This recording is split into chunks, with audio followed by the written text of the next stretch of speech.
Hello and welcome to The Excerpt. I'm Dana Taylor. Following last night's debate, you can be sure there'll be a flurry of polls released, each claiming to define what impact the night had on voters. What are they really telling us, and which ones can we trust? USA Today partners with Suffolk University on polling. I'm joined now by David Paleologos, the director of the Political Research Center at Suffolk University, a partner of USA Today, to dive into these questions and to teach us more about polling in America. Thanks for being on The Excerpt, David. Thanks for having me. There are just over 50 days to the election now, and it feels like there is a fire hose of polling data coming out every day. A lot of people think about polls as predictions or forecasts. Is that how we should think about them, or are they something else? No, they're snapshots in time. So we're only limited to the time window that we reached out to voters, and they should not be predictive. The only time they really can be somewhat predictive is if a survey is taken right before the election within the last week. But if we're 50 plus days out, all we can really measure is what the current temperature is today, not what it will be in 50 days. When it comes to the subject and specificity of polls, we have national polls versus statewide polls versus local polls. We have polls that name candidates and polls about ideas. How does the subject and specificity of a poll impact the results? So the polls that are taken early on in the year, in the winter and in the spring, they're more issues-oriented, where candidates are less important, and those are called benchmark polls. And then as you get closer to the election, picture a cone. You have a very wide end of the cone where you're interviewing all residents or all inhabitants of a particular area. But then that cone narrows as you get closer to the election, and then you're only interviewing registered voters. And then you get a little bit closer to the election, and you're only measuring likely voters. And so it's kind of a moving scale, but each poll, whether it's an issue poll, a benchmark, or a poll with names or without names, has its own value and gives us a little bit more information than we had prior to taking the poll. David, what about the trustworthiness factor? Are all polls created equal here? All polls are conducted differently.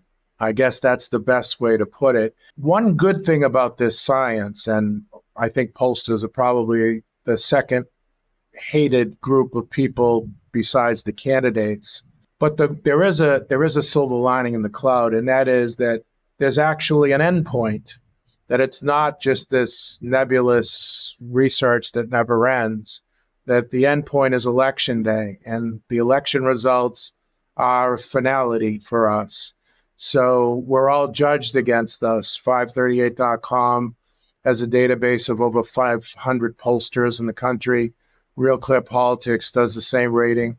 And there are polling aggregators all across the country and in the world who rate us, so that we really can't justify having a bad poll or a bad year. You can't really talk your way out of it.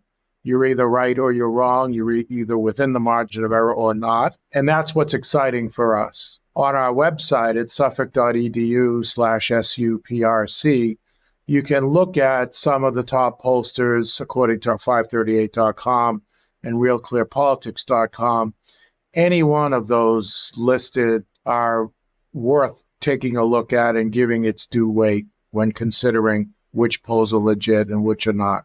As you mentioned, polls often come with a margin of error, and some state that the spread, that's the difference between two outcomes, is within that margin. What does that really mean? So margin of error is plus or minus. A lot of times people don't understand how many polls are within the margin of error because they view the difference as being the key component, the key statistics. For example, if you have a candidate winning 45 to 40, and the margin of error is 4%, 4 percentage points, you would immediately say, well, that's outside the margin of error. 45 minus 40 is 5, and 5 is bigger than the margin of error, which is 4. So it's outside the margin of error, but that's not how it's calculated. What 45 represents is a range of points plus or minus the error rate, 4%. So that 45, that candidate getting 45 could be anywhere from 41 on the low end, all the way up to 49. That's a sliding scale. And the midpoint is what we're reporting, which is 45. Similarly, someone getting 40% in the polls could be on the low end of 36 and the high end of 44. When you look at both numbers, there's some overlap. And that's why a poll that has a margin of error of 4 can be within the margin of error, even though the spread, the difference, was 5 points. Let's do a barometer check and make this easy on me. What constitutes a good poll, and what would you say is a bad poll? A good poll adequately represents the participants in an election in the right proportions. So if you are polling a state or the country, the key isn't having 10,000 respondents necessarily. It helps having more respondents, but it's not the end-all, be-all. The key is having the right proportion. Do you have the right amount of white voters, black voters, young voters, older voters, voters from a particular region, geography, income levels, education levels? Those proportions have to be right. If they are, it's a good poll. If they're not, if you're interviewing too many men or too many of one demographic, then it's not. Think about baking a cake and you have a recipe, and that recipe says you have to have a certain amount of sugar, 2 tablespoons of sugar, a tablespoon of salt, a cup of margarine. Whatever those ingredients are, they have to be of the right proportion for that cake to taste good when it comes out of the oven. Those proportions are way off. If you have 5 teaspoons of sugar or only a little sliver of margarine or butter, then it's not going to taste right. And so it's the same thing with a poll. We can tell when we look at a poll whether the poll tastes right statistically if the proportions of demographics are correctly aligned. I can tell you that that's not going to be a very good cake with so little sugar, no matter how you do it. Can you talk to us about how polls are conducted overall? How is the size of the pool decided? How are people chosen to be respondents for a poll? And then finally, how can we know if these people selected truly represent the electorate? Well, to the second part of your question, we know that they're truly representative of the electorate if they say they're likely to vote, number one. If they're not, they shouldn't be included this close to the election. And then, do they have the demographic makeup that represents what the target universe population is? So those are the things that we look at. In terms of methodology, what's different now than 40, 50 years ago is that we all do it differently. 50 years ago, it was Gallup and it was Pew, and everybody was called on a landline. Today, some people do landline polling, but some people do live call or cell phone only.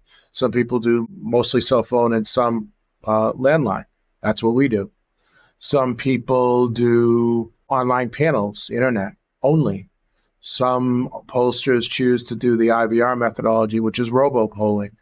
Press 1 for Harris, press 2 for Trump, press 3 for undecided. So everyone has different methodologies. The key is that however you're accruing this data, that the proportions of the demographics need to be in the proper weights. They have to have the proper respective percentages such that all likely voters are represented in the correct proportion. Are Republicans or Democrats more likely to respond to polls? Generally, how do poll respondents' political leanings impact results, and how is that communicated to the public? So independents are actually tougher to reach than Democrats and Republicans, because independents by their nature are not enrolled in a party, and we call that unenrolled or no party affiliation or independent affiliation. So they don't feel like they're qualified to answer a survey. They don't feel like they know enough about politicians, Democrat or Republican. So Democrats and Republicans are pretty dug in. They know who they're voting for. They know what they're about. They know what party they're enrolled in. Independents are probably less willing because of the fact that they're detached from the political process. They don't like politics, pollsters, or political campaigns. And so you may experience in certain areas, certain states, and certain regions, a higher inability to reach that person and complete a survey. What's an example of when a person is spinning the results of a poll or reading too much into what a poll might suggest? This happens a lot of times. There are journalists, there are people who read our polls who have a what we call a predisposed bias. So they're looking at the polling through their own personal filter of who they want to win, and they'll find only the pieces of the poll that accelerate that dynamic. And so what you can have is you can have columnists, even editorial boards, looking at a poll vastly different from another newspaper's editorial staff and come out with two different conclusions.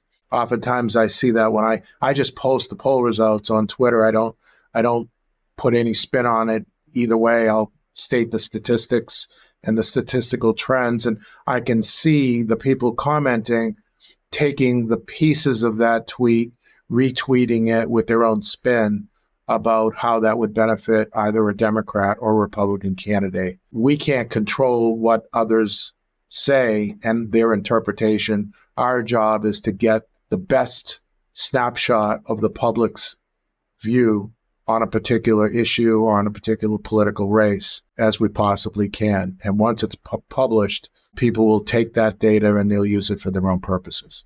Finally, David, what's one takeaway about polls you want to leave our audience with here?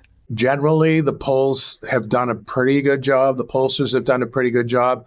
I have a little bit more optimistic view about polls than a lot of other people do. A lot of other people want to find a reason to make fun of us and get mad at us. But what I would say is because there are so many pollsters doing their work on different platforms, and if they agree on a particular outcome, there's a pretty good chance that that outcome will stand.